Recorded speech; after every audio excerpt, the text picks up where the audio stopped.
You feel for Kansas City because you get the sense that this is not going to be the last piece that is ultimately sent off of what was a great run there in Kansas City. But how did it come together? Well, it's interesting because it happened so early. We're more than 6 weeks before the deadline. There are not many trades made at this time of year, but the Nationals are generally aggressive. Mike Rizzo, their GM, that's his style, and they clearly identified a reliever as being a potential need. They have some other needs as well that they're going to try to address. A catcher, perhaps, starting pitcher, depending on Strasburg and Hellickson.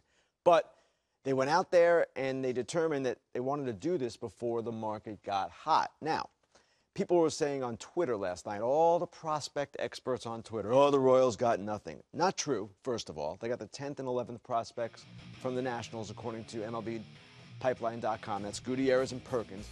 Dayton Moore described them as elite-type defenders who have a chance to grow offensively. But keep in mind, the Nationals are taking the entire $4.4 million or so remaining on Herrera's contract. Well, when you take all the money, you don't have to give as much back.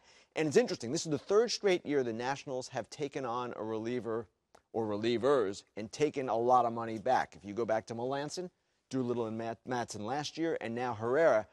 In 2015, the year before all that started, they got Jonathan Papelbon. The Phillies paid almost all of Papelbon, and guess who the Phillies got back? Nick Pivetta. So it shows the value, if you're a contender and if you've got money, of taking on salary and giving up less in return. You heard of this deal. What was your initial reaction? Why don't teams jump out there quicker? Right. Hats off to Mike Rizzo. It's on the roster. He does it time and time again. He's aggressive. He gets what they need year after year. This roster kind of owes it to him to go out and perform now. I mean, their bullpen went from nothing last year to very power-packed now with Sean Doolittle, Herrera, Madsen, you name it. They have weapons for everybody they're going to face. Kinsler's going to come back. He's closed games before. Very interesting that I'm blown away that you look at those three prospects, and we don't know, and we haven't put eyes on them. But I listened to a lot of what Dayton Moore not only said in that clip, but following on Twitter. He's had eyes on all these guys. They've had the Perkins kid to Litchfield Park in surprise.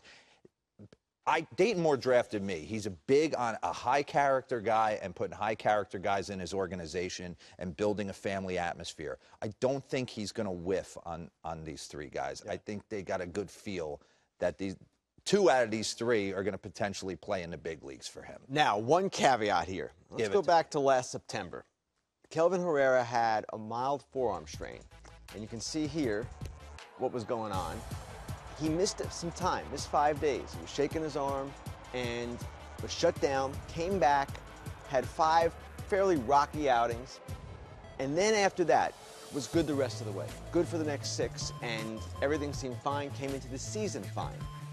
The other night, in his last outing, this was June 12th, against the Cincinnati Reds, velo's good, 95, 96, but he wasn't the same Kelvin Herrera. There's the home run by Barnhart. That was on a breaking pitch.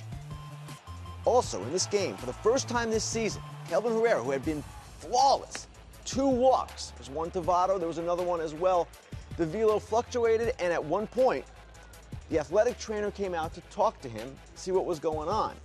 From there, and you could see, you couldn't tell if this was grimace because of the walk or because he was just frustrated with what was going on. Who knows, physically or whatever. 92. So, yes, 92, 93, popped back up to 96.